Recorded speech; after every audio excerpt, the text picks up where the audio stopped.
The Blue Bomber.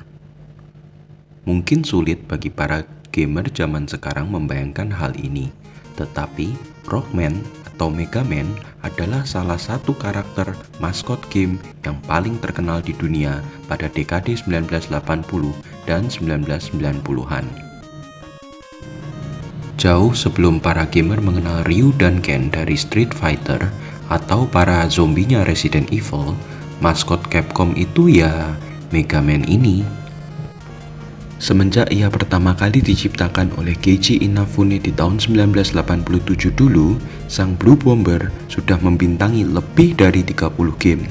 Kalian bisa menemukan game Mega Man di hampir setiap platform: NES, SNES, PlayStation, Sega Saturn, PlayStation 2, Game Boy Advance, mobile, dan banyak lagi. Saking terkenalnya, Mega Man dulu bahkan memiliki serial animasi tidak hanya di Jepang, tetapi juga di channel TV Amerika.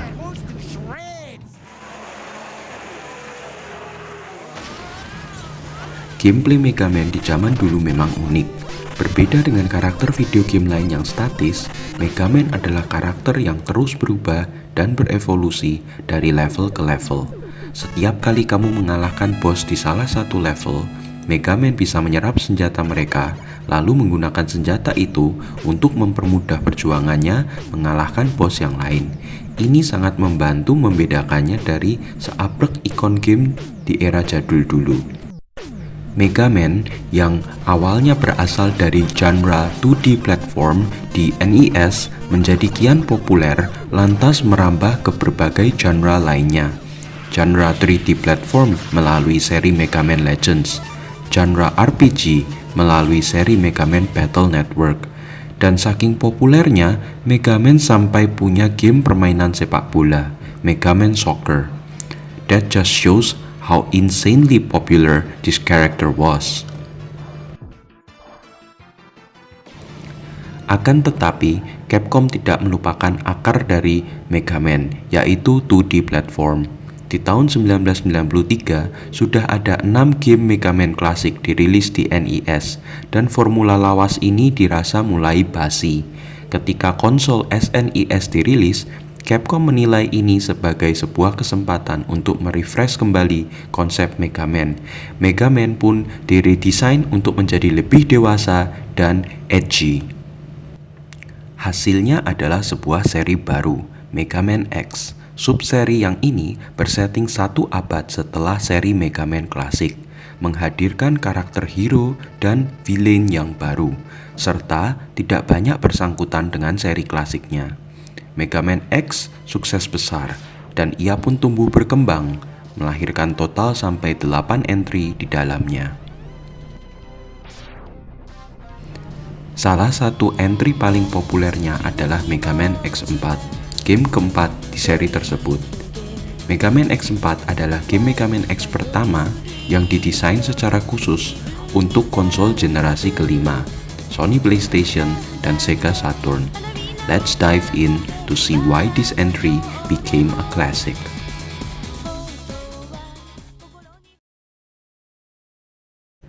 Di dunia Mega Man X, robot yang disebut juga Reploid dan manusia hidup secara berdampingan.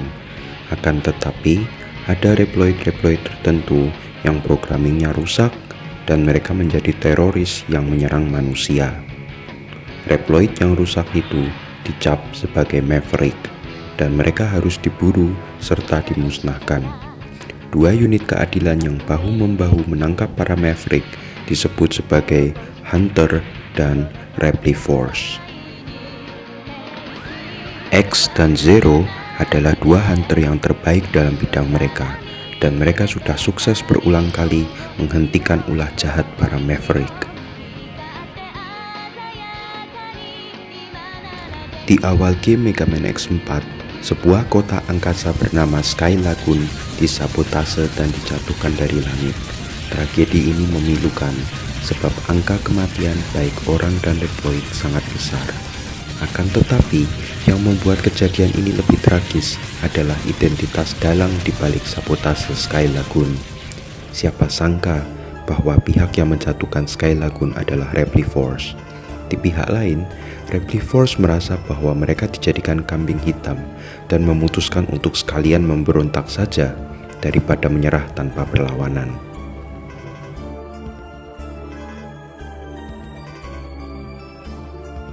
Walaupun sebenarnya enggan, X dan Zero terpaksa sekarang harus memburu kawan-kawan mereka sendiri.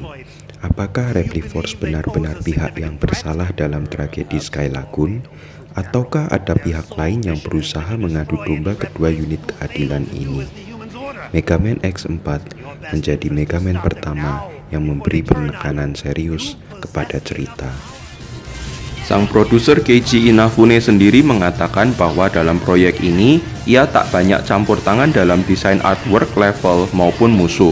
Itu semua karena ia ingin lebih banyak memberikan input di dalam cerita. Keiji Inafune benar-benar ingin memanfaatkan semua kekuatan dari konsol PlayStation dalam format CD. Untuk pertama kalinya, seri Mega Man X4 ini memasukkan banyak cutscene anime yang dibuat oleh studio animasi Sebek di dalam cerita. Hasilnya memang terlihat. Entry ini memberi banyak hint mengenai hubungan sejarah antara seri Mega Man klasik dan Mega Man X. Tidak hanya itu, ia juga menjadi game pertama yang memberi penjelasan lebih detail mengenai latar belakang karakter Zero. Saya juga suka dengan dilema moral yang diangkat oleh Keiji Inafune di dalam game ini. Di salah satu segmen game, X bertanya-tanya kepada Zero mengenai jati dirinya sebagai seorang Reploid. Apakah Reploid suatu hari pada akhirnya akan berubah menjadi Maverick? Dan apakah menjadi Maverick itu salah?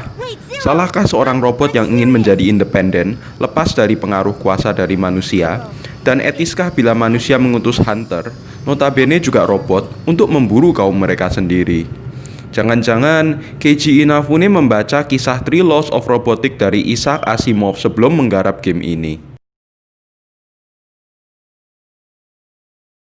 Mega Man X4 merupakan game pertama di mana gamer bisa sepenuhnya memainkan karakter Zero.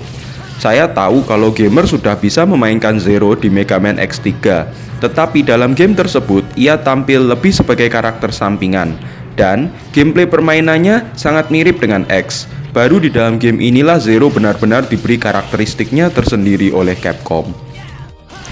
Apabila senjata utama dari X adalah X-Buster, sebuah senjata proyektil jarak jauh, maka senjata utama Zero adalah Z-Saber, yang berarti serangan-serangan Zero nantinya adalah untuk jarak dekat. Apabila X mendapatkan senjata baru dari para bos setelah mengalahkan mereka, Zero akan belajar jurus baru dari para bos bila mengalahkan mereka. Mengingat keduanya sangat berbeda, bermain sebagai X maupun sebagai Zero akan memberikan gamer pengalaman yang berbeda ketika memainkan game ini. Akan tetapi, di luar Zero, Mega Man X4 tidak memiliki inovasi baru lainnya. X masih bermain seperti yang biasa kita kenal dari 3 prequel sebelumnya. Selain bisa mencuri senjata para bos yang ia kalahkan, X juga bisa mendapatkan armor-armor baru yang membuat ia semakin kuat. Bahkan, ada ultimate armor khusus yang diciptakan bagi X dan hanya bisa diakses oleh gamer kalau memasukkan kode cheat. Wah, cool. Dalam Mega Man X4, gamer juga harus melawan 8 anggota RepliForce sebelum nantinya memasuki babak endgame. Ke-8 anggota RepliForce seperti biasa masih dinamai dari binatang. Ada Frost Walrus, Web Spider, sampai musuh keren yang menjadi favorit saya, Magma Dragoon. Kenapa Magma Dragoon adalah favorit saya? Karena jurus yang ia pakai untuk melawan kita datang dari franchise Capcom lainnya, Street Fighter. Melihat Magma Dragoon menggunakan jurus semacam Hadouken dan Shoryuken membuat saya terpingkal-pingkal. Walaupun kemudian saya jadi cemberut karena ia membantai saya. Saya juga perlu mengapresiasi bagaimana cemerlangnya level design di dalam game ini. Mega Man X4 adalah sebuah game 2D platform, dan itu berarti ia tak perlu stage yang super panjang. Durasi dari setiap level di dalam game ini pas, berkisar antara 10-15 menit dan dibagi menjadi 2 segmen. It's not too long and it's not too short. Pembagian dalam 2 segmen ini juga langkah yang cerdas, sebab ketika seorang gamer mati atau game over, ia tidak perlu mengulang seluruh stage dari awal lagi. Setiap level juga memiliki power up yang tersembunyi, baik itu merupakan upgrade tambahan life bagi Zero dan X, ataupun bagian dari armor untuk X. Kadang gamer akan menyelesaikan sebuah stage hanya untuk mengulangnya lagi karena kelewatan mendapatkan upgrade yang tersembunyi di dalamnya. Variasi level dalam game ini juga cukup beragam. Ada level di mana kamu menaiki elevator dan menghadapi musuh yang menyerang dari kiri dan kanan. Ada lagi level di mana kamu ada di dalam dunia digital dan harus menghindari serangan musuh supaya bisa menyelesaikan level tersebut secepat mungkin. Ada level lain di mana kamu naik motor dan adu balap dengan musuh. Semua variasi-variasi selain 2D platform biasa memastikan bahwa gamer tak akan bosan menjajal stage-stage yang ada. Saya juga suka bagaimana Capcom mendesain game ini untuk pemain amatir maupun veteran. Sebagaimana ciri khas Mega Man, kamu bisa mengalahkan salah satu boss dengan senjata dasarmu, baik itu X-Buster ataupun Z-Saber. Tetapi setelah mendapatkan senjata boss tersebut, kamu kemudian bisa mengalahkan boss yang lain yang memiliki kelemahan senjatamu. Akan tetapi, semua boss di game ini memiliki pola serangan, dan itu artinya kalau kamu mau, kamu bisa mengalahkan mereka semua hanya dengan menggunakan senjata dasarmu saja. Apabila kamu ingin game ini lebih menantang, bisa mencoba mengalahkan 8 boss yang ada hanya memakai senjata dasarmu saja. It's hard, very hard, but it's not impossible. Ketika Mega Man X4 pertama kali dirilis di konsol PlayStation dan Saturn dulu, banyak pihak menyambutnya dengan biasa-biasa saja. Banyak reviewer mengatakan bahwa gameplay Mega Man X sudah membosankan walaupun dengan adanya tambahan Zero. Bagi saya, kritik ini sama sekali tidak tepat, sebab adanya Zero memberi replayability yang baru bagi seri ini. Terbukti bahwa setelah game ini, Capcom merilis sebuah titel yang serupa di Super Famicom dengan judul Mega Man and Bass atau Rockman and Forte kalau dalam bahasa Jepangnya. Konsepnya sama, menduetkan Mega Man dengan seorang robot lain, tapi kali ini dalam timeline Mega Man klasik. Game ini dirilis di tahun 1998, setahun setelah Mega Man X4 dirilis, tapi tidak pernah dirilis di luar Jepang. Beberapa reviewer bahkan mengkritik keputusan Capcom yang ngotot mempertahankan Mega Man di dunia 2 dimensi, sementara kompatriot sejaman dari Mega Man semacam Mario dan Link sudah hijrah ke dunia 3D. Maklum, 1996 dan 1997 adalah era di mana semua orang sepertinya sedang tergila-gila dengan grafik 3D polygon yang dianggap cutting edge, sehingga game-game 2 dimensi dianggap sudah ketinggalan zaman. Kritik yang sama juga dilayangkan oleh reviewer game kepada Castlevania Symphony of the Night.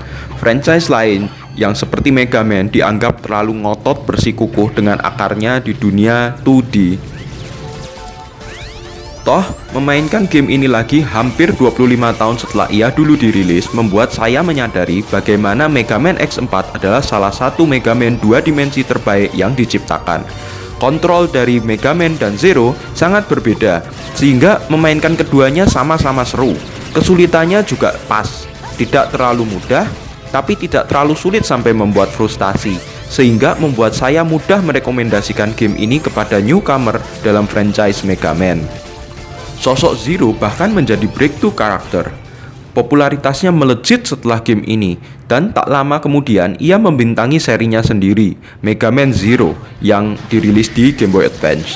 Selain seri tersebut, ia pun kerap muncul dalam game-game fighting Capcom lainnya, ala SNK vs Capcom atau Marvel vs Capcom. It's a fact that many gamers love this guy. Pada akhirnya, kalau kamu suka dengan game 2D platform dan belum pernah menjajal seri Mega Man, coba saja Mega Man X4. It's definitely one of the best game in the series. Just ignore the bad voice acting. No, this isn't happening. There's no reason for me to go on. What am I fighting for? Skorku untuk game ini 9.